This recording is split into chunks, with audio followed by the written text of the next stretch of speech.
Graça e paz. Nós vamos continuar meditando na palavra de Deus, mais uma vez, no Evangelho segundo Marcos, que agora nós vamos encerrar o capítulo 5, e nós estamos avançando nessa jornada em direção à cruz e à ressurreição, que é a jornada de todo discípulo de Jesus. Ele disse: tomem a sua cruz, negue-se a si mesmo, tomem a sua cruz e me siga. E esse é o chamado para cada um de nós, ir até a cruz e esperar na ressurreição. Saber que a ressurreição é a realidade que define todas as coisas. Nós vamos meditar, e hoje tem tudo a ver com isso que eu estou falando, em Marcos 5, de 21 a 43. Hoje tem um pouco mais de versículo. Um pouco mais de 20 versículos aí. 21 a 43. Vamos fazer a leitura juntos? Então a gente começa a meditar nesse texto que tem muita coisa para trazer para a gente. Vamos lá então? Pode começar. Tendo Jesus voltado de barco para a outra margem, uma grande multidão se reuniu ao seu redor, enquanto ele estava à beira do mar.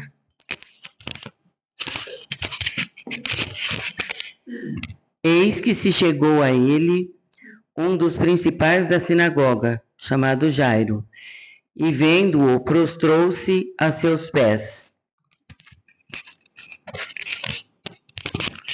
A minha filha está morrendo. Venha comigo e põe as mãos sobre ela, para que ela sare e viva.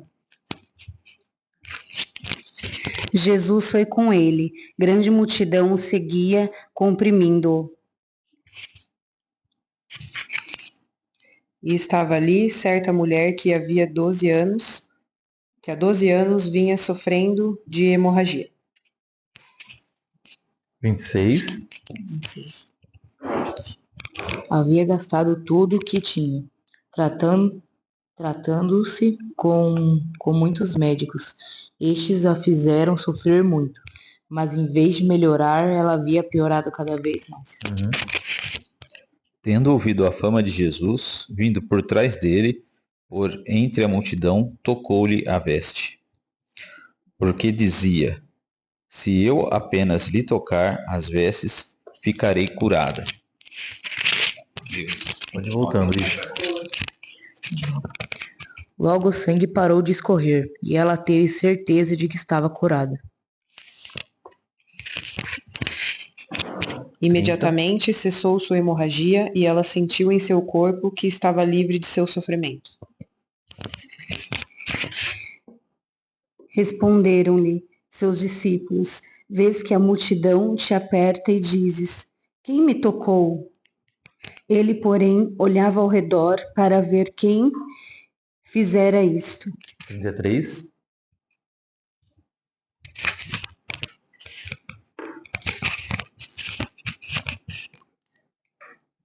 Os discípulos responderam: o Senhor está vendo como esta gente está apertando a todos os lados e ainda pergunta isso?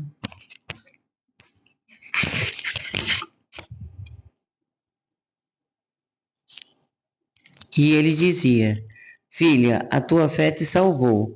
Vai-te em paz e fica livre do teu mal. Enquanto Jesus ainda estava falando, chegaram algumas pessoas da casa de Jairo, o dirigente da sinagoga. Sua filha morreu, disseram eles. Não precisa mais incomodar o mestre. Não fazendo caso do que eles disseram, Jesus disse ao dirigente da sinagoga: não tenha medo, então somente creia. 17. Contudo, não permitiu que alguém o acompanhasse, senão Pedro e os irmãos Tiago e João. Chegando à casa do chefe da sinagoga, viu Jesus o alvoroço dos que choravam e os que pranteavam muito.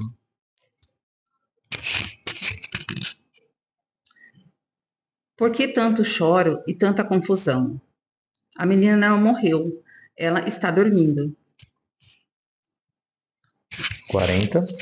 E iam-se dele, tendo ele, porém, mandado sair a todos. Tomou o pai e a mãe da criança e os que vieram com ele e entrou onde ela estava. Tomando-a pela mão, e lhe disse: Talita cumi, que significa: Menina, eu ordeno a você, levanta-se. No mesmo momento, a menina, que tinha 12 anos, levantou-se e começou a andar, e todos ficaram muito admirados. Mas Jesus ordenou-lhes expressamente que ninguém o soubesse, e mandou que dessem de comer à menina. Amém. Vamos orar mais uma vez, gente? Pai amado, essa é a tua palavra. Obrigado, Senhor, porque quando nós paramos intencionalmente, como estamos fazendo aqui, para meditar na tua palavra e ouvir a tua voz, o Senhor fala conosco e a tua palavra que é viva, traz luz ao nosso coração, ilumina os nossos olhos para que possamos ver e ver a realidade não com as lentes humanas, mas com as lentes de Deus. Nos ajuda, Senhor, a enxergar-te e, enxergando o Senhor, enxergar a realidade, enxergar a nossa volta, enxergar a nossa própria vida. Que o Senhor abençoe mesmo essa meditação e produza as tuas realidades em nossa vida, em nome de Cristo Jesus. Amém. Amém. Quando eu leio esse texto, eu sou levado a me lembrar de um episódio que eu e a Valéria vivenciamos há alguns anos atrás, de um menino, não vou me lembrar ao certo a idade dele, ele é filho de um amigo meu que é pastor, e ele lutou contra a leucemia. E foi um episódio muito tenso, porque ele era um menino e o pai e a mãe desesperados, pedindo oração para a igreja inteira. A leucemia avançando, eles faziam mobilizações e tudo que é campanha que vocês podem imaginar, tudo que é mobilização, movimento, a faixa, a camiseta, aquela coisa toda que vocês imaginam, e médicos, e viagens, e tratamentos, e quimioterapia. E você imagina uma criança passar por uma quimioterapia, o que é para um pai e uma mãe verem isso. E até que depois de muita luta, ele veio a falecer. O Nicolas faleceu. E esse episódio ficou muito marcado na nossa mente, no nosso coração, porque eu e a Valéria fizemos o louvor do velório. E eu nunca vou me esquecer daquela imagem. O velório estava assim, abarrotado de pessoas. E a imagem de um caixão pequeno e branco. E o Nicolas vestido de Superman. E foi o velório mais triste que eu já fui na minha vida de longe. De longe. Mas algo chamou mais atenção ainda do que aquela cena.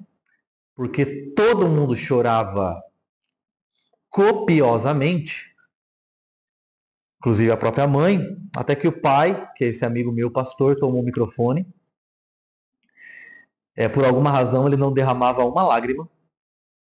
Ele já havia lutado muito. Ele tomou o microfone e ele deu um testemunho. E o testemunho dele foi o seguinte, ele disse: Deus cumpriu o propósito dele para a vida do Nicolas. Deus se revelou através do Nicolas e tudo o que Deus planejou fazer através da vida dele, ele fez. E agora o propósito está cumprido. Deus deu, Deus tomou. Louvado seja o nome do Senhor. Eu nunca tinha visto algo assim. Por mais assim, meio a todo aquele sofrimento, uma fé como aquela. Sabe? Eu me senti um nanico perto daquele homem. Alguns anos mais velho que eu. Poucos anos. Eu me senti nada perto dele. Perto de uma fé que conseguia tratar aquela situação, não à luz da emoção, mas à luz da fé, com os olhos da fé. E eu creio que quando a gente vem aqui, semana após semana, participar desse encontro, o que nós estamos fazendo? Nós estamos alimentando a nossa fé. Nós estamos fortalecendo a nossa fé. Nós estamos amadurecendo a nossa fé. Nós estamos dizendo, Deus, coloca fé em meu coração para que eu possa encarar a vida a partir dessa realidade. Nós estamos lembrando quem nós somos. Nós estamos lembrando de qual substância nós somos feitos. Qual é a nossa verdadeira natureza. Nós não viemos aqui, semana após semana, para tentar adicionar um sabor à nossa vida. Nós viemos aqui semana após semana para entender de qual é a substância, qual é o ingrediente que compõe a nossa vida, o que nos faz ser quem nós somos, o que é o calor dos seus sentimentos. Isso é o que a cultura constantemente diz para nós. O que eu me sinto hoje? Como eu me sinto? Eu preciso me conhecer a partir dos meus sentimentos, emoções, das minhas atrações, das minhas afeições. Isso é o que me define. Mas Deus diz para nós, você não é o que você sente. Você não é a situação que você passa. Você é quem eu diz que você é. A minha palavra é quem diz quem você é. As suas emoções são passageiras. As suas emoções são circunstanciais. Mas a palavra e a voz de Deus são eternas. São elas que nos definem. É ela que nos define. Diz quem nós somos. Dura para sempre. E é isso. O compromisso de Deus conosco não é com o nosso bem-estar temporário. Para mim, essa cena do velório foi um retrato disso. Deus não tem um compromisso para com o nosso bem-estar temporário. Deus tem um compromisso para com a nossa fé. Deus olha para mim e para você e diz assim, ó, eu quero alimentar, fortalecer a sua vida, o seu coração com fé. Tem um texto que me chama muita atenção, ele diz assim, agora, por um momento, vocês são entristecidos por todo tipo de provação. Olha que expressão forte. Vocês sofrem, padecem, vocês se angustiam por todo tipo de dor, aflição e provação. E eu não vou poupar você de nenhuma delas. Você vai passar por todo tipo de provação. Isso acontece, 1 Pedro diz, para que a fé de vocês, mais valiosa do que o ouro que perece, para que ela seja lapidada, provada, ela seja burilada, ela seja lapidada, que ela é mais preciosa do que um ouro. Ela seja refinada. E no final das contas, quando Jesus Cristo for revelado diante de todo mundo, quando Jesus Cristo voltar, a sua fé, resulte em glória, louvor e honra a Ele. Então, no final da existência, da história, do mundo, nós vamos nos colocar diante de Deus e a pergunta não vai ser, e aí, você conseguiu passar dessa vida ileso? A pergunta não vai ser, você conseguiu passar dessa vida tranquilo? A pergunta vai ser, como está a sua fé? Se tem algo que todo domingo, quando eu venho para cá, eu penso, de que maneira Deus vai encher o nosso coração de fé hoje? Será que alguém que está sem fé será alimentado com fé? Será que alguém que está com a sua fé fraca sairá de lá com a sua fé fortalecida? Por que nós estamos aqui? Qual é a razão desse nosso encontro? Se não encher-nos de fé, para encarar a vida à luz da fé, para encarar a vida à luz de Cristo. Né? É isso. Então, muitas vezes a gente traz as nossas circunstâncias na presença de Deus em oração, e Ele diz assim, agora eu quero que você saia daqui e encare essas circunstâncias com fé. Um novo olhar, uma nova perspectiva. Amém? E aí, gente, olha lá. Marcos 6, olha, vamos ler o 21, vou ler de novo para vocês. Ó. Tendo Jesus voltado de barco para outra margem, uma grande multidão se reuniu ao seu redor enquanto ele estava à beira-mar.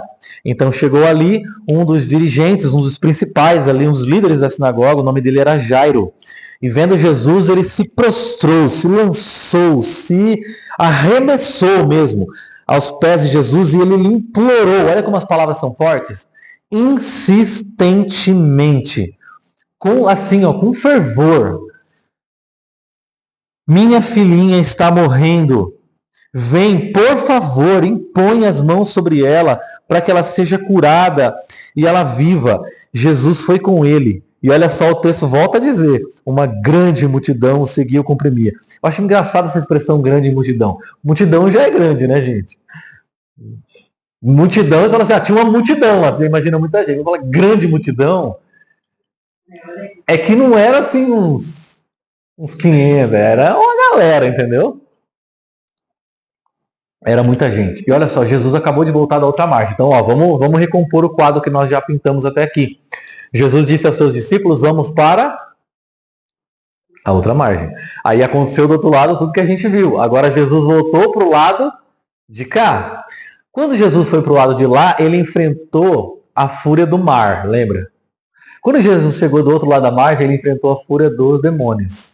Agora, quando Jesus vem para o lado de cá, e a gente já sabe, ele vai enfrentar a fúria da morte. Então, do lado de lá, tinha uma legião de demônios. Do lado de cá, tinha uma legião de homens, de pessoas, de gente aglomerando. Do lado de lá, os demônios se prostraram aos pés e disseram, Filho de Deus. Quando ele pisa do lado de cá, essa multidão e até esses homens, esse homem especialmente Jairo, prostra e pede uma cura. E pede uma solução. E aqui a gente se vê constantemente lidando com duas realidades contrastantes. De um lado, a expectativa dos homens. De outro, a perspectiva de Jesus. A gente precisa perceber esse contraste. De um lado, você tem qual é a expectativa das pessoas quando vêm a Jesus. De outro, você tem a perspectiva de Jesus quando se encontra com as pessoas. Porque é diferente. Jesus nunca simplesmente atende às nossas expectativas. Nunca. Ele não simplesmente, você chega nele e fala assim, Jesus, eu vim aqui, estou com um problema, você pode selecionar. Ele fala, claro, está feito, pronto, o que mais? Nunca é assim. Sempre ele quebra as nossas expectativas. Sempre. Sempre. E aqui tem também uma quebra de expectativa. Todas as pessoas que vêm até Jesus, e no caso a multidão, representa essa intenção generalizada do mundo, quando vem até Jesus, de ter uma experiência com Ele. Mas por que as igrejas estão cheias? Por que todo mundo quer ter uma espiritualidade? Todo mundo quer ter uma experiência com Jesus. Se você chegar até numa pessoa, num ateu, assim, você queria ter uma experiência com Jesus? Um ateu sincero, ele diria, queria ter uma experiência com Jesus. Queria ter uma experiência com Jesus. Um agnóstico que fala assim, sabe que tem alguma coisa? Tá, me mostra aí, me dá uma experiência. Quero passar algo diferente com esse tal de Jesus aí que todo mundo fala. Quem não quer? E a multidão está aglomerando-se ao redor de Jesus porque ela quer ter essa experiência com o poder de Jesus. Né? Só que quantas pessoas de fato querem ter uma relação de conhecimento com Cristo? Essas duas coisas que eu quero colocar aqui diante da gente. Uma, de uma multidão querendo ter uma experiência de poder com Jesus. De outra, algumas pessoas, ou quantas será que de fato querem ter uma relação de conhecimento com Cristo? Quantas querem conhecer? Quantas querem se relacionar? Quantas querem aprender? Quantas querem ouvir? Quantas querem se submeter? Quantas querem ter suas expectativas quebradas, refeitas? Deus, eu venho aqui ao Senhor com a minha expectativa. Ele fala assim, vamos refazer? Vamos mexer um pouco nessas suas expectativas? Vamos mexer um pouco nesses seus sonhos? Nesses seus desejos? Vamos mexer um pouquinho naquilo que você acha que é a boa vida? Você tem aí dentro da sua cabeça uma versão da boa vida, não tem? que é a boa vida para você? Você tem aí dentro de você essa visão da boa vida? Ele fala assim, tá, vamos mexer um pouquinho, que eu quero mostrar para você o que é a boa vida. Talvez seja um pouco diferente disso que você está imaginando. Talvez as pessoas que Jesus chama de bem-aventuradas não são necessariamente aquelas que nós chamamos hoje de bem-aventuradas. Para quem hoje você olha e fala assim, fulano é feliz, hein? Jesus olha e fala, será que essa pessoa é feliz mesmo? E olha só, muita gente vem até aqui, gente, e se aproxima de Jesus, e no caso desse homem, Jairo, com uma angústia, com uma aflição, no caso aqui, com desespero, né? Cá entre nós. Esse homem se lança, se joga e se humilha na frente de todo mundo. Ele é o principal da sinagoga, então, você entendeu? Ele tem um status, uma imagem, um cargo ali para zelar. E diante de todo mundo ele vem e se joga nos pés de Jesus e fala assim, pelo amor, pelo seu amor, faz alguma coisa, a minha filhinha está morrendo. E quantas pessoas vêm para Jesus justamente porque estão passando por alguma situação de aflição, de desespero, de dor e de angústia. Quantas pessoas... Imagina assim, se Deus fala assim, é o seguinte, já assistiram Sim, Senhor? Aquele filme do Jim Carrey? Ele vira Deus e ele resolve dar... ele assistiu ontem? Olha que coincidência. Ele resolve dar sim, nos momentos de Deus que ele tem, dar sim para todos os pedidos. Então imagina que Jesus falasse assim, não, vou dar sim para todos os pedidos. As igrejas esvaziam. Por que muitas igrejas estão cheias? Porque as pessoas estão passando por alguma coisa que não está de acordo com o que elas imaginavam. Elas vão, eu vim aqui para tentar entender, para resolver, porque não está certo. Então assim, se nós estamos na igreja é porque em algum momento alguma coisa deu errada. Alguma coisa deu errado. Se tudo tivesse dado certo, a gente pisaria na igreja. Se tudo estivesse de acordo com o nosso sonho, tudo. Planejei e deu certo. Sonhei e aconteceu. É até melhor do que imaginava. Doença? Não. Crise? Zero. Problema? Mas... estresse? Nada. Não, vixe, amanhã, segundona, a gente vai esticar as pernas pro ar. E muito desse fenômeno de busca pela espiritualidade está relacionado assim a tragédias, né? Os sociólogos, antropólogos, teólogos, eles falam muito sobre essa busca por espiritualidade que emerge de maneira mais forte em tempos de tragédia e desastres, sabe? Inclusive teve uma pesquisa quando aconteceu o 11 de setembro, que quando aconteceram os atentados, a busca por espiritualidade e por Deus deu um salto. As pesquisas dizem que aumentou em 30% o número de pessoas que buscaram uma igreja ali na região. E quando você conversava com alguém sobre fé, aumentou em 60% o número de pessoas que disseram depois dos atentados, eu comecei a dar mais atenção para a minha fé. Fé, para mim, se tornou algo muito importante. Então, de alguma maneira, a gente entende que Deus usa as nossas dores como instrumentos para evidenciar, para mostrar, para realizar coisas em nossas vidas. Às vezes, o primeiro contato, e muitas vezes, o primeiro contato da gente com Deus, ou nossa tentativa de se aproximar de Deus, emerge diante de uma circunstância de dor, de aflição. Quantas pessoas falam assim, nunca pisaria numa igreja, até que, não é?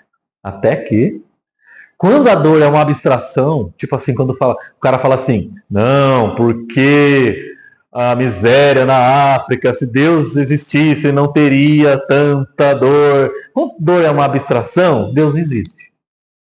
Enquanto dor é uma teoria, Deus não existe. Mas quando a dor bate na nossa porta, aquela história, né? Quando o avião está caindo, a gente sabe quem é ateu. Não é verdade? Diferenciado, né? Quem que é o ateu? Tá lá o avião caindo, ele fala assim, gente, nós vamos voltar pro pó, tranquilo. Aqui é os vermes vai comer, quem não sabia que o verme ia comer você? Então pronto. Se cair no mar é tubarão. Não. Aí você viu. Meu Deus! Aí você vê assim, né? Todo mundo que dizia que estava correndo. Então, a dor, a tragédia, a morte, a experiência mesmo da aflição, leva a gente a reconhecer que nós não sabemos como pilotar as nossas vidas. Não sabemos. Que nós não temos controle de nada. Que muitas coisas que nós damos importância, na verdade, não tem tanta. E muitas coisas que nós não damos importância, às vezes a gente começa a dar. Basta uma criança no hospital que o pai resolve colocar a mão no seu rosto, uma mão que às vezes não caía no rosto dessa criança há meses, porque ele estava ocupado trabalhando, sustentando essa criança, mas ele nunca parou para simplesmente colocar a mão, abraçar, tocar. Então algumas relações são restabelecidas na dor, estreitadas na dor. Quantas relações são aproximadas? Quantas amizades são feitas? Quantas relações são reaproximadas no momento de dor? E aí eu acho que assim Deus usa assim essas situações extremas para chamar nossa atenção para a fé. Tem algo aí invisível, essencial para o que você não está prestando atenção. A vida não é só produção. Até eu estava perguntando se a fumaça sobe a semana inteira.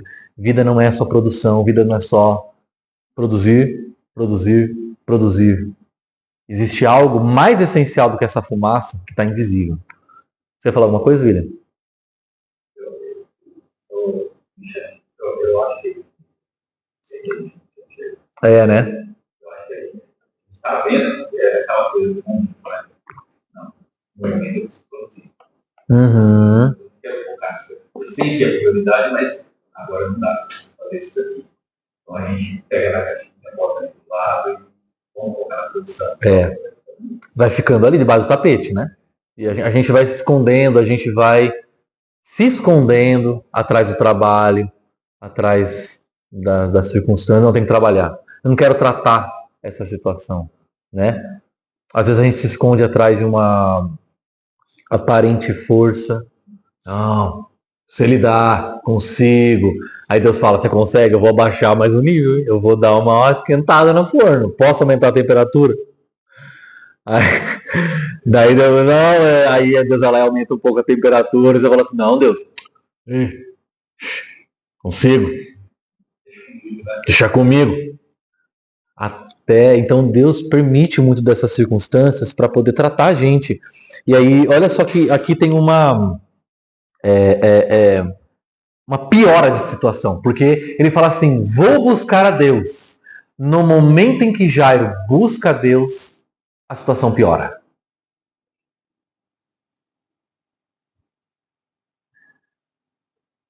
No momento em que a gente se coloca e fala assim, agora eu vou buscar a Deus, piora um pouquinho. Não é, Najara?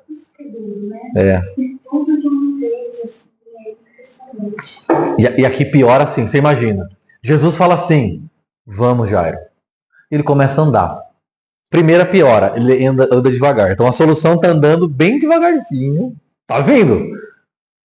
Aí ele vai andar e tem uma multidão aqui, ó. Jesus dá um passo para frente, 2 para trás, né? E o Jairo ali, pelo amor de Deus, gente, vocês não estão entendendo, deixa ele andar.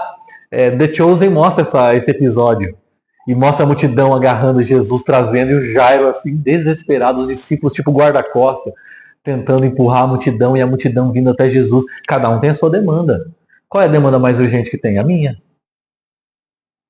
Qual é a situação mais urgente que Jesus tem que tratar hoje? A minha. Então tá todo mundo lá em cima de Jesus, e aí tá lento. Tá lento, tá? Aí você fala assim, Jesus tá lento. Eu falo assim, tá lento. Aí ele para. Um homem com status acabou de fazer uma oração e Jesus disse que atenderia. Ele para atender uma mulher impura. Agora a história para, gente. A história de Jairo para no meio. E agora ele vai começar a tratar da história da mulher. E de Jairo fica ali em suspenso. Agora sim, fica com o Jairo aí guardadinho, que a gente vai entrar na história da mulher. E olha o que acontece. É versículos 25 em diante.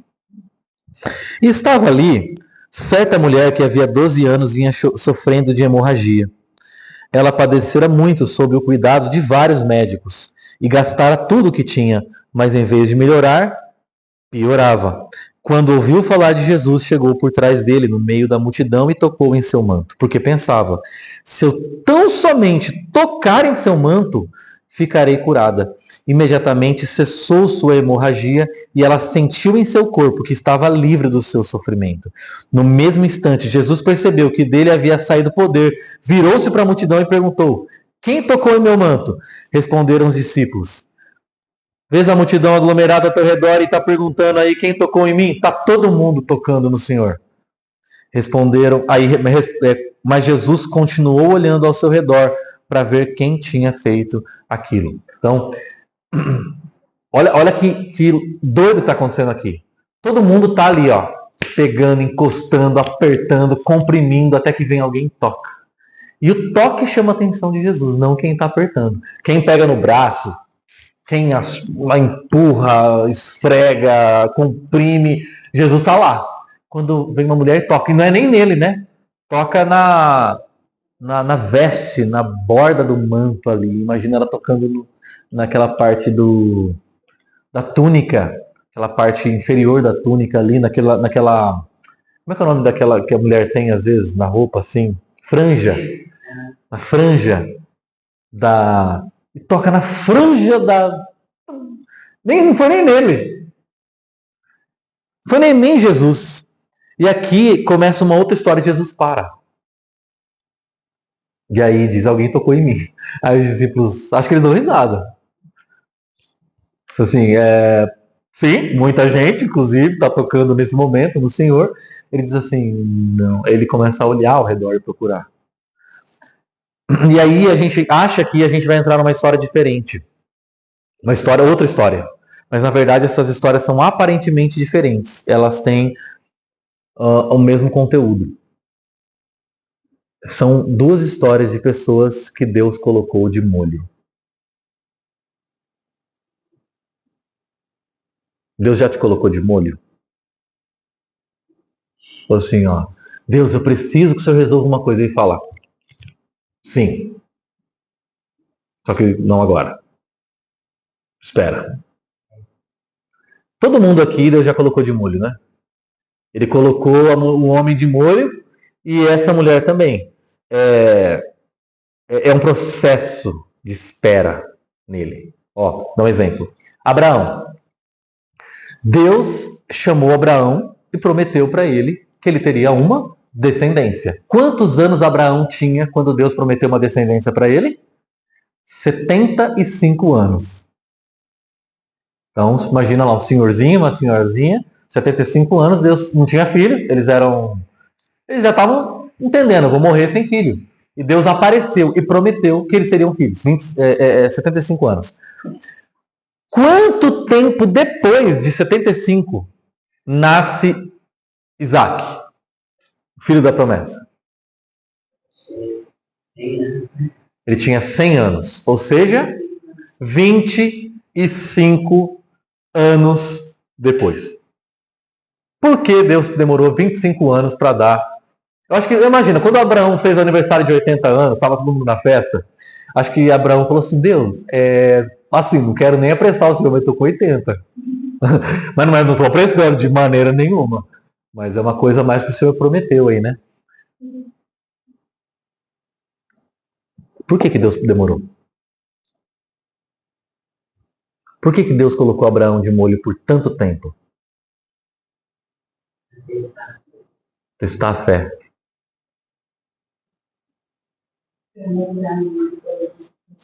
Para moldá-lo. Eu nunca havia prestado atenção na promessa que Deus fez. Mas quando as coisas demoram, a gente vai voltando e fala, o que Deus disse mesmo? Ele não disse assim, Abraão, vou te dar um filho. Ele disse, Abraão, vou te fazer um pai. É diferente. Para fazer um filho, alguns minutos. Para se tornar um pai, alguns anos. Muita gente tem filho, mas muita gente não é pai. O que Deus queria fazer de Abraão? Um pai. O que Deus prometeu que faria de Abraão? Um pai. Então o que Deus estava trabalhando ao longo de 25 anos na espera? Estou transformando você em um pai. O que Deus faz na nossa vida quando a gente está de molho? Não é a gente vai até Jesus falando assim, Jesus, me dá a resposta, me dá a solução, me dá o retorno. Ele está falando, então, você está trabalhando aqui, eu estou trabalhando aqui. Estou mais embaixo. Você quer o filho, eu quero um pai. Eu vim procurar um pai aqui, eu vim fazer um pai, eu vim fabricar um pai. Muita gente tem filho. Pouca gente é pai. Não faz sentido? E aqui Deus está trabalhando. Deus colocou Jairo e falou assim, Jairo, vamos trabalhar no seu coração um pouquinho. E na vida dessa mulher, quantos anos ela vinha sofrendo? 12 anos. A idade da filha do Jairo. Olha as coincidências aí aparecendo. No momento em que a filha do Jairo nascia de um lado, essa mulher ficava doente do outro. Aí você fala assim, é uma doença. Tá. É uma doença que traz sofrimento. É uma doença que traz isolamento. Porque, não sei se você sabia, mas uma mulher em fluxo de sangue na cultura hebraica não podia ser tocada. Não podia ser tocada. Mais do que isso, tá? Se uma mulher com fluxo de sangue se deitasse numa cama, ninguém mais poderia deitar naquela cama. Porque se você deitasse na cama em que uma mulher que tem fluxo de sangue se deitasse, você se tornaria cerimonialmente impuro, portanto, impedido de ir ao templo. Ela era uma lavadeira, né? Então, até as roupas que ela lavava, se ela lavasse, se ela tocasse qualquer coisa na roupa, e aí ninguém ia mais usar. Exato. A roupa. Exato. Então, assim, era uma vida mesmo segregada. Não era só uma doença, era uma vida isolada. E ela gastou tudo que ela tinha com tratamento. Então, ela ficou pobre. Ela ficou pobre, ela sofria com a doença, ela tinha dor, ela não tinha dinheiro, ela não tinha toque, ela não tinha intimidade. E ela não tinha também espiritualidade no sentido da palavra, porque ela não podia ir para o templo. Então, tipo assim, a gente vai orar, tá bom? Aí ela, Deus abençoe, vai lá. Depois ora por mim lá no templo. Ela não podia ir ao templo orar. Ela tinha que ficar isolada. Então você imagina o tamanho do sofrimento dessa mulher. Se Jairo e a filha foi colocada ali alguns instantes de molho, quanto tempo essa mulher estava de molho? 12 anos de molho. Gente, a gente vive numa cultura bastante instantânea, onde as coisas acontecem para ontem. Ainda mais no Instagram, que a gente vê a vida dos outros. Miojo, né? Tudo assim, né? 3 minutinhos, né? Hoje os shorts, quanto tempo tem, Matheus? Um minuto. Então assim, você tem para falar, fala logo 1 minuto, porque, né? Até o pessoal agora está acelerando. Áudio WhatsApp, né? Meu, fala logo. E aí, acelerando os shorts. Outro dia eu tava vendo lá, né? A pessoa começa a falar, eu falo, gente, como é que essa pessoa fala rápido? Não, porque assim, ó, vai que eu tenho tempo, vai. E aí a gente vê a vida dos outros e parece no Instagram. Parece que a vida dos outros está acontecendo, não parece? Sim. A vida de todo mundo está acontecendo, só a sua que não. E isso traz pra gente mais angústia. Porque, não é? Porque a gente fala assim, todo mundo está acontecendo, menos eu. E fica a impressão de que Deus nos esqueceu e que Ele está agindo só na vida do outro. E está fazendo só a vida do outro acontecer e só eu estou de molho. E isso produz na gente uma grande ansiedade. Uma grande ansiedade. E aí, gente, Quando a gente está de molho, de verdade, eu tenho evitado cada vez mais fazer isso. Quando a gente está de molho, a gente precisa aquietar o nosso coração. A gente precisa ouvir a voz de Deus, ouvir a palavra de Deus. E não ficar olhando a vida dos outros. E nos comparando. Se for para olhar a vida do outro, é para celebrar. É para celebrar. Você quer olhar a vida do outro? Celebra. Fala assim, agora eu vou ter um momento aqui de gratidão a Deus e adoração, abrindo o meu Instagram. Graças a Deus, ó. Glória a Deus, essa praia aqui é boa. Ó, esse prato é lindo, maravilhoso. Glória a Deus. E vai. Agora, se for pra gente ficar olhando a vida dos outros, nos comparando, isso só vai produzir o que na gente? A sensação de que Deus não está agindo. Quando, na verdade, Ele está. A Rebeca Neuer, a esposa do Paulo Barroso, ela eles não têm filho. Sim. E ela não tem um diagnóstico fechado. Eu achei muito legal. Quando ela foi no podcast, e ela estava falando sobre isso, né? E eu admirava a fé dela, né? E ela falou, até anotei, a frustração é uma forma de você dizer para Deus que o seu plano é melhor do que o dele.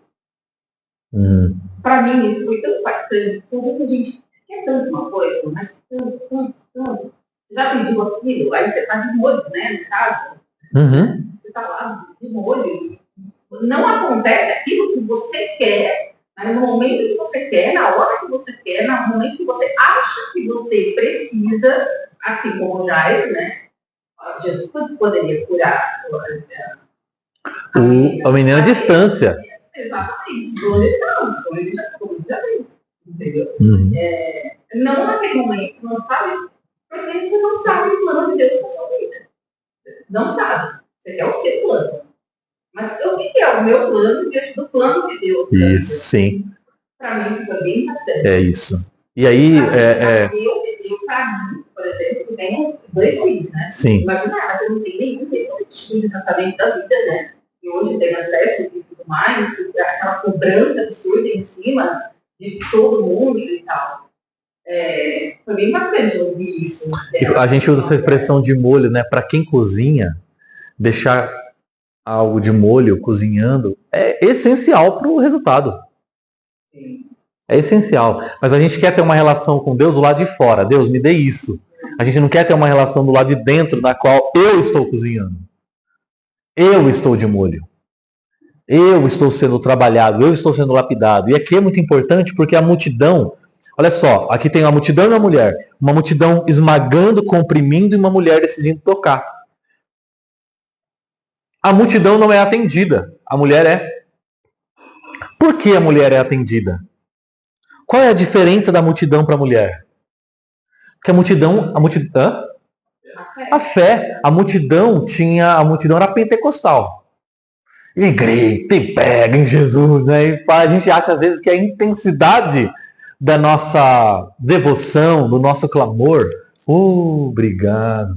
A gente acha às vezes, hoje eu estou com sede. Não tá ótimo. A gente acha às vezes que a intensidade do nosso clamor que vai fazer Jesus nos ouvir. Mas você vê, esmagar Jesus não mudou, mas tocar na borda da sua veste mudou. Qual a diferença? Não é muita devoção, é um pouco só de fé. É o contábil, né? Então, quando você...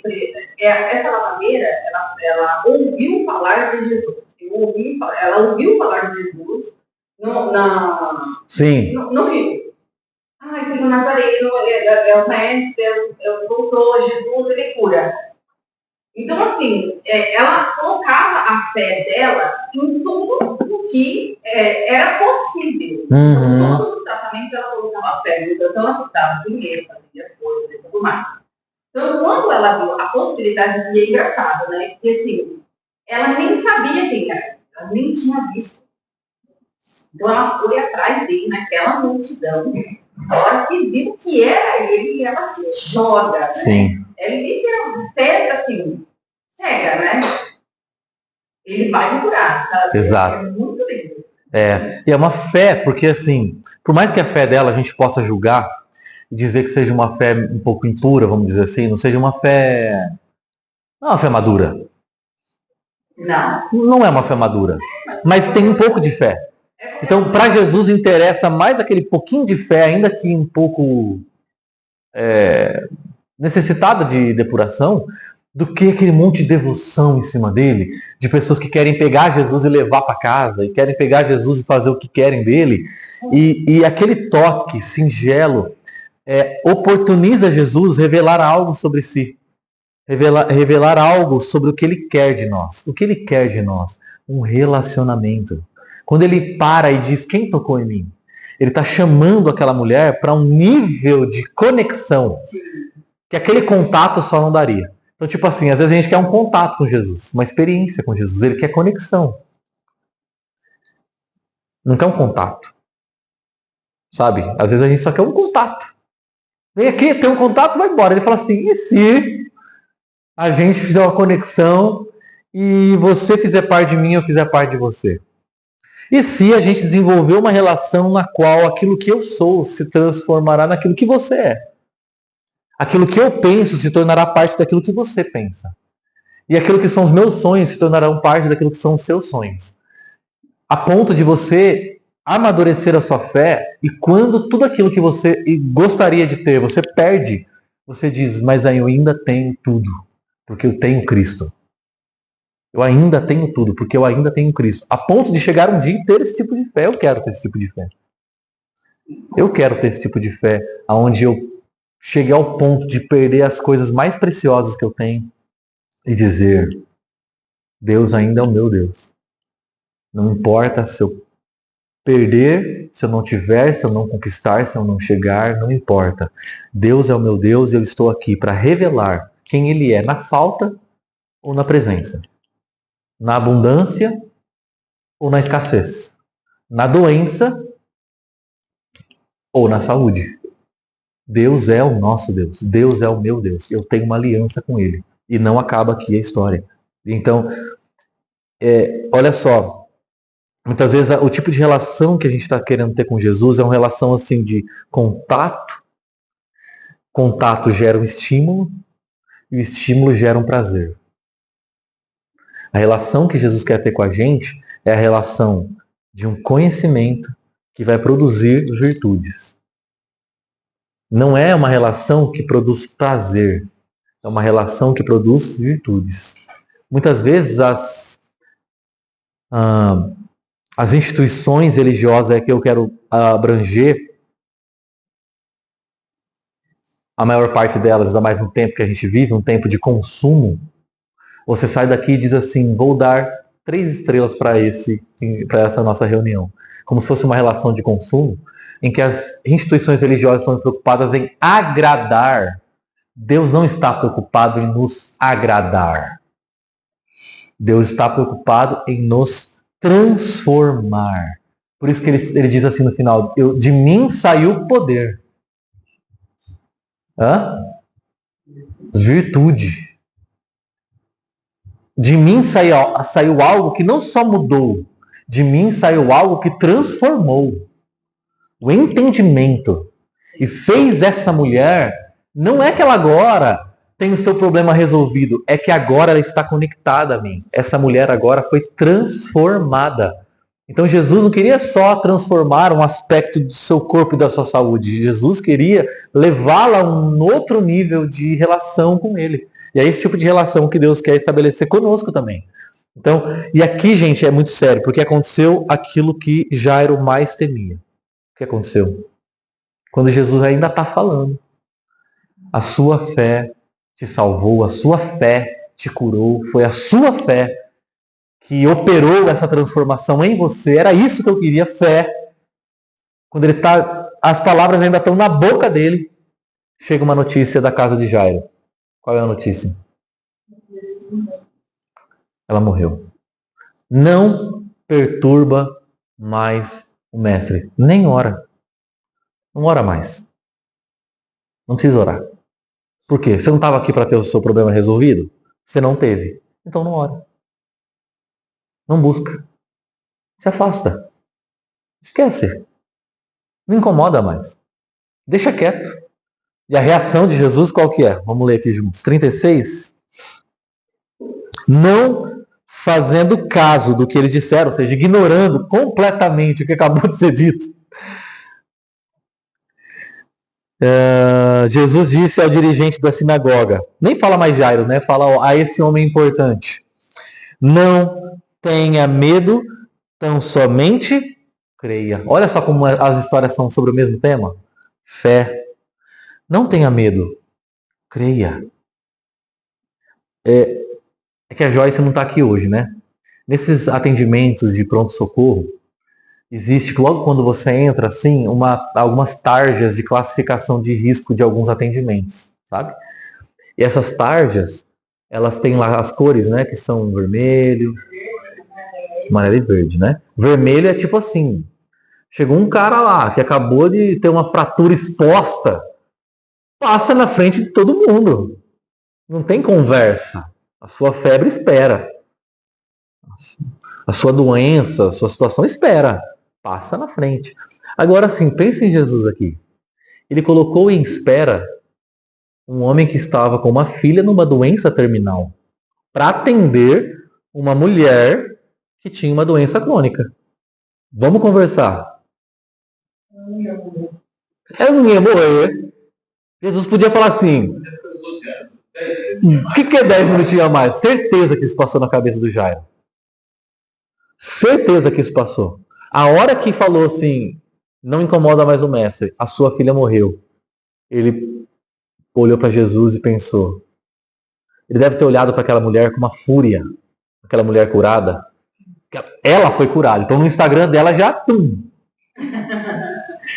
já apareceu cura, Jesus. Aí ele olhou e disse: meu, você não podia esperar mais um pouco? Jesus, qual que é a sua ordem de prioridade aqui? Uma menina, uma criança, em estado terminal, o Senhor deixa esperando. E uma mulher que tem uma doença crônica há anos, o Senhor atende rápido. Como é que funciona essa ordem? Então, isso faz a gente entender. Isso aqui é pra gente entender, gente. O relógio de Deus é diferente do nosso. O alarme de Deus desperta num horário diferente do que o nosso alarme desperta. Quando que o nosso alarme está programado para despertar? Quando a solução chegar. Quando que o alarme de Deus desperta? Quando a redenção acontece. Quando ele vê redenção. Então ele olhava para o relógio da mulher e dizia: redenção agora. Ele olhava para o relógio de Jairo e dizia: ainda não é hora. Então ele tem, dentro de cada um de nós, um reloginho que diz assim: hora da redenção. A gente fala: Deus, é a solução. Sim. Ainda não é hora. Só quero operar na hora em que a redenção for acontecer. Eu quero te libertar disso. Eu quero te descolar dessa necessidade.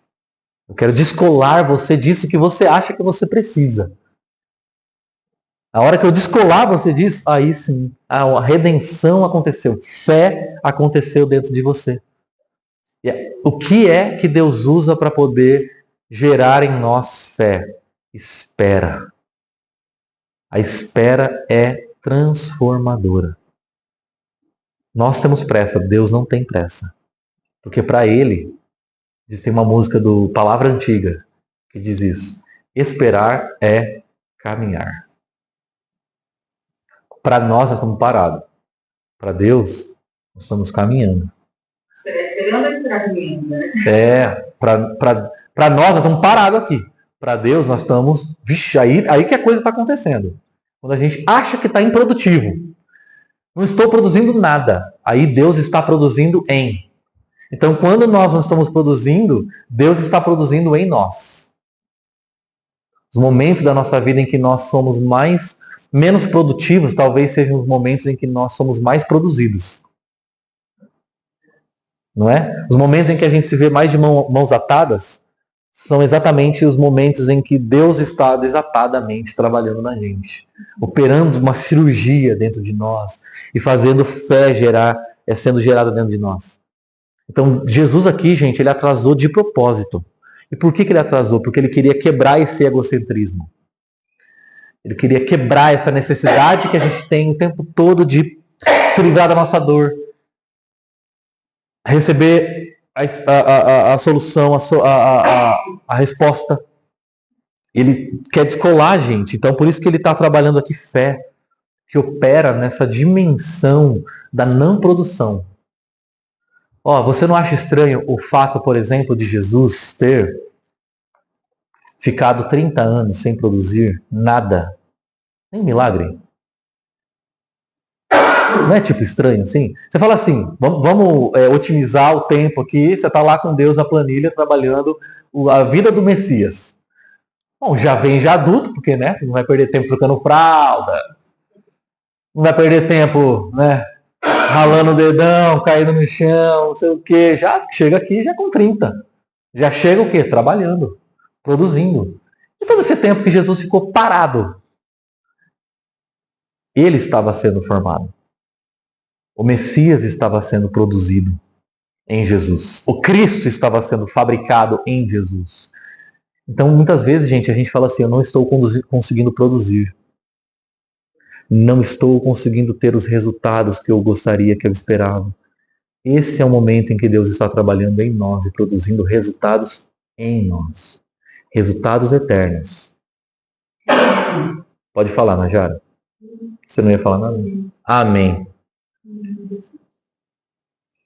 Resultados em nós. E aqui ele quer gerar em nós fé. Ele quer demolir crenças. E ele quer construir fé. Às vezes a gente vem aqui, nosso domingo, nosso encontro, e na nossa reunião, às vezes fé naquele dia não foi produzida, mas crença foi demolida. E muitas vezes crença é o que está impedindo Deus de agir na nossa vida. Porque a gente tem uns muros ali de resistência, que a gente fala assim, para isso acontecer tem que ser assim. Deus fala assim, será? E a gente vai criando uns mecanismos, umas ideias, que tem que ser desse jeito, se não for assim.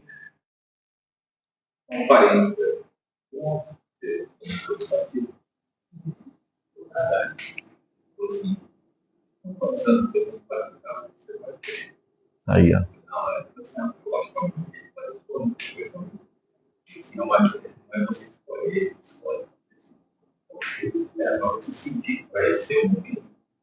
Vai ser?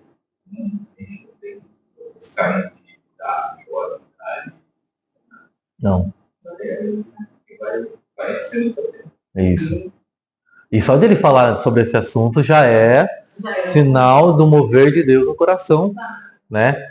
E aí sinaliza até o fato de que esse trabalhar nosso aqui, que o Mateus não falta, ele sempre está aqui presente. Deus vai usando esses momentos para falar no coração, o testemunho de vocês, né? Então,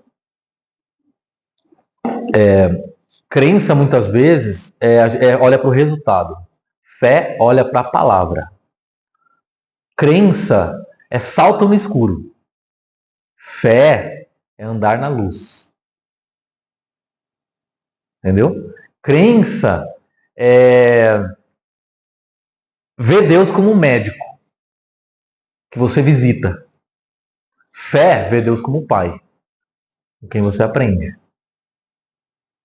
E você vê que às vezes a gente se relaciona com Deus para produzir um resultado e aí fala, Deus, agora vim aqui, te visitei, o senhor já deu tratamento, tô são, tchau. A gente se vê, eu espero que nem se veja, né? Não ficar doente aí.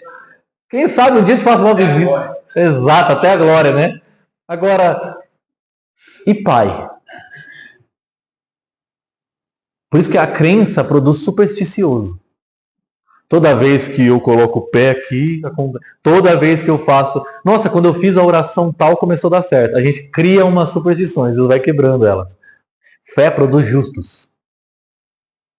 O que a fé produz em nossas vidas? Não é superstição, é justiça. Nós nos tornamos pessoas justas, santas, transformadas. E o que esse homem precisava fazer? Olhar menos para aquela circunstância que acabou de levantar uma grande onda diante dele e ouvir a palavra de Jesus. O que Jesus disse? Não tenha medo. Somente creia. Foca em uma coisa só, crer. Crer na minha palavra. A palavra de Deus é o objeto da nossa atenção, não as circunstâncias. Não olha muito para a circunstância. Ouça a palavra. Porque é essa palavra que vai gerar fé em você. E aí, para a gente encerrar. Jesus chega lá naquele velório, alvoroço, gente chorando, lamentando em alta voz, uma gritaria. E ele disse algo, né? Qual que é a palavra de Jesus no velório? Por que todo esse alvoroço? É uma pergunta. A criança não está morta, mas dorme. Quando ele fala essas palavras, como a multidão reage? O pessoal que está lamentando ali na casa. O que o pessoal faz? Ri. Quem riu na Bíblia? Quando Deus falou? Lembra que Deus falou com uma pessoa que riu. Sara. Sara, você vai engravidar. Ela. Eu acho. Ela já era idosa. Uns 90 anos, quando Deus falou aquilo lá. Imagina, uma senhora. Mas, realmente, se você olhar assim, vamos olhar humanamente falando, Sara ri, faz sentido? Tal. O homem chega. Tá todo mundo chorando. Ele fala assim, gente, o que vocês estão chorando aí? Não, ela tá dormindo. Faz sentido rir? Tipo, eu acho que ele tá meio avoado. Eu acho que ele não tá entendendo o que tá acontecendo. Ele não tá entendendo. Mas é muito, gente, é aí que tá. Esse é o nosso problema de fé. Fé não é salto no escuro que tipo assim, eu acho que se eu fizer aquilo vai acontecer. Não. Fé, eu ouço a palavra de Deus e creio nela. É isso que é fé. Então, fé me coloca em perspectiva, não em expectativa. Essas pessoas tiveram sua expectativa quebrada, por isso não conseguem ouvir. Fé nos coloca em perspectiva. A gente olha da perspectiva humana e na morte tudo acaba. A perspectiva de Jesus, quando ele olha, tem mais depois da morte. Então, por isso que quando tem mais depois da morte, não morreu, dormiu. Então, ela dormiu. Porque para Jesus, quem apenas parou por um tempo e vai voltar, não morreu. Dormiu. Todo aquele em quem Jesus toca, e aqui é muito importante, ele poderia ter falado de longe, seria curado, ele vai entrar nesse quarto e ele vai tocar essa menina, ele vai tomar pela mão. Mas no momento em que ele tocou e falou com ela era um cadáver. Era um corpo. Ok? Naquela época não podia tocar mulher impura. Podia tocar morto? Também não. Também se tornaria impuro. Jesus falou com o morto. E tocou no morto. E quando Jesus tocou nessa criança e falou com ela, e as palavras estão aí, que a Isa leu, Talita Cumi. A Bíblia fez questão de registrar as palavras que Jesus disse originalmente em aramaico. Não é para a gente ficar recitando elas como se fosse um rito, porque não é superstição. Essa palavra Talita é um diminutivo, sabia?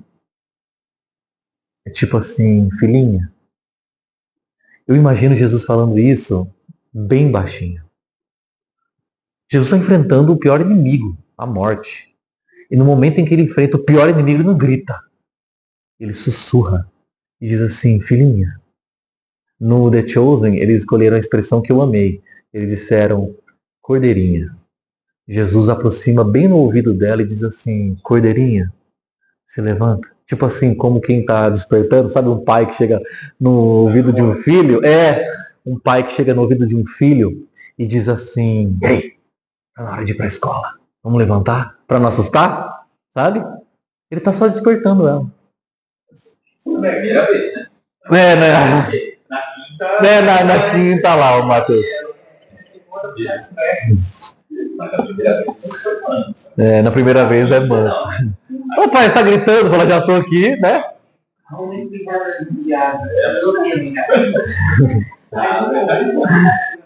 E aqui, gente, aqui acontece algo fenomenal e eu queria que a gente encerrasse com essa ideia. Esse homem foi atrás de Jesus esperando uma cura. Ele saiu de lá com uma ressurreição. Ele esperou. Percebe como às vezes a gente vai atrás de Jesus falando assim, Jesus, eu quero A. Ele fala assim, mas eu vou te dar B. Se eu quero A agora, então B depois. Que é melhor. Quem espera em Deus, recebe muito mais do que espera. É nisso que a gente precisa se apropriar. Aquela mulher falou assim, eu quero só um toque e vai me curar. Ela recebeu conexão. Aquele homem disse, eu vou lá e vai dar cura. Nem põe a mão que ela vai curar. Ele recebeu ressurreição. E mais do que ressurreição, quando Jesus toca e pega na mão dela e diz e fala com ela, algo acontece na mente dele. Ele entendeu, aquilo ali é uma expressão de quem Jesus é. Aquele que nos acorda. Essa palavra levanta. É uma palavra que aparece na ressurreição de Jesus. Levantar, ressuscitar. O que Jesus vai fazer conosco? Com a fé no nosso coração, não importa.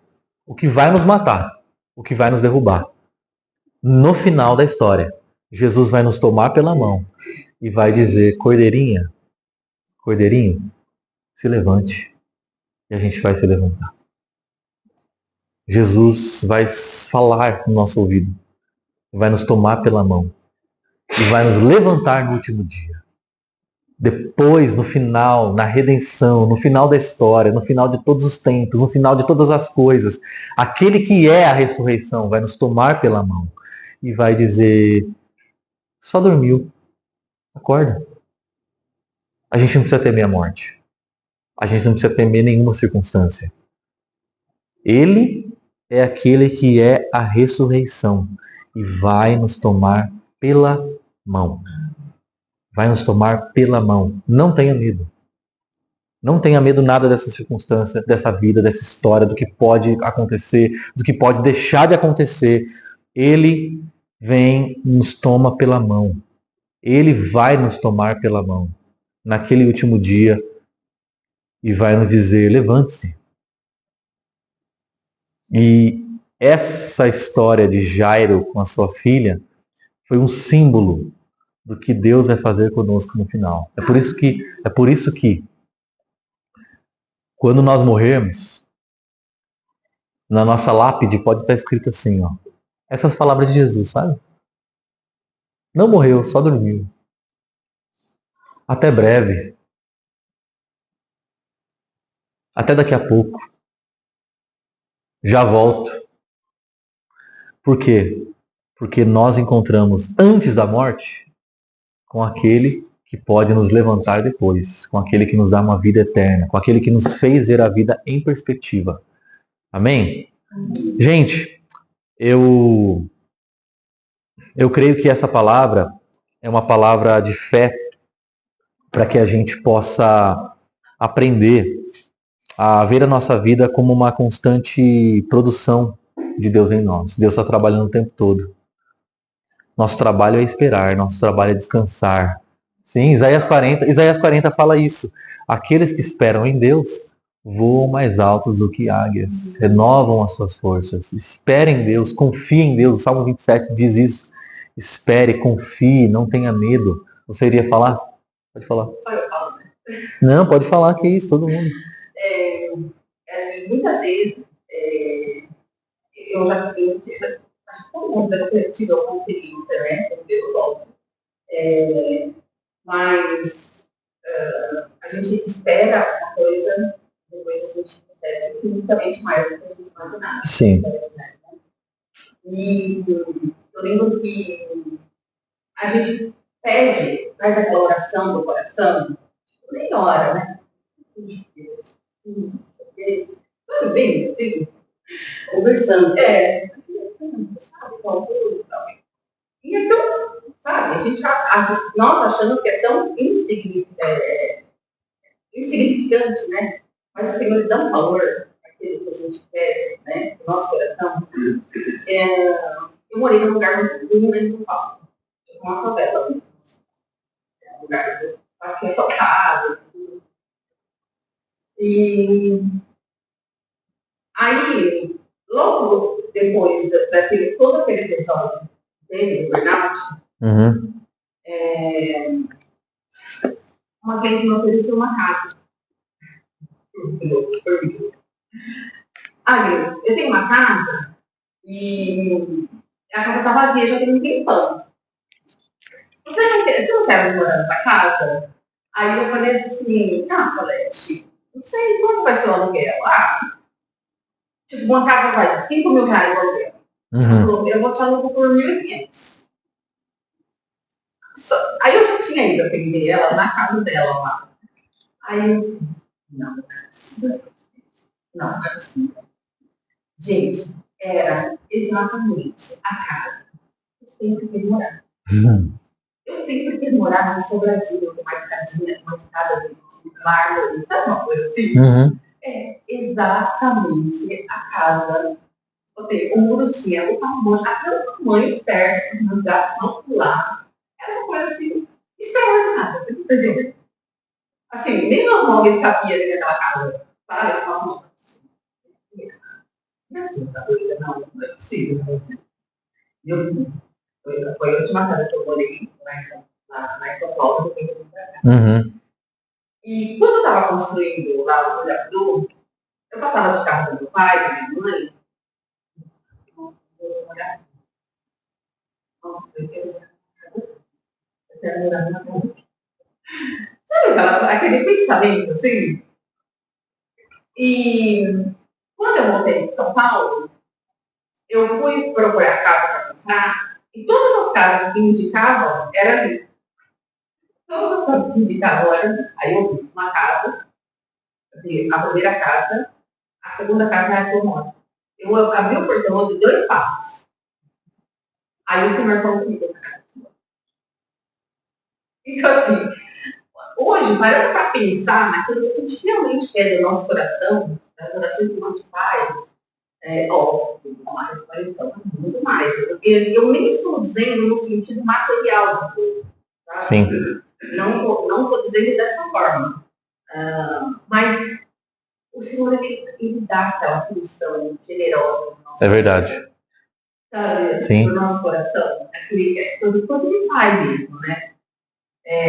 De onde tem um olhar generoso no nosso coração, daquilo que a gente quer, daquilo que vai ser bom para nós, daquilo que vai ser. E isso é muito lindo, né? Deus é gracioso, é generoso, misericordioso, a palavra de Deus diz, né? Essa expressão de pegar na mão é uma expressão que eu acho muito linda e eu queria que a gente encerrasse ouvindo essa palavra que está em Isaías. E ele diz exatamente isso. Ele fala assim, não tema, pois eu estou com você. Não tenha medo, pois sou o seu Deus. Eu o fortalecerei e eu o ajudarei. Eu o segurarei com a minha mão direita vitoriosa. Pois eu sou o Senhor, o seu Deus, que o segura pela mão direita e diz a você, não tema, eu o ajudarei. Essa expressão para mim é tão forte, porque às vezes a gente tem vontade de soltar da mão de Deus, né? Ou às vezes a gente não tem nem força para segurar. Ele está dizendo assim, o que mantém você conectado a mim não é a sua força. Sou eu que te seguro. Sou eu que pego pela sua mão. Sou eu que conduzo você. E essa expressão do toque para mim foi tão forte, do toque da mulher em Jesus, do toque de Jesus na criança e da mão. Eu queria que a gente terminasse hoje de uma maneira um pouco diferente. Eu queria que a gente desse as mãos para a gente orar. Porque eu acho que tantas vezes a gente precisa desse toque. E o toque é tão transformador e curador para a gente. E ao segurar nas nossas mãos, eu queria que a gente fosse acionado na nossa fé e esse momento pudesse assim solidificar, sedimentar fé em nossos corações para que a gente possa sair daqui e encarar a vida com essa perspectiva. Amém? Vamos orar.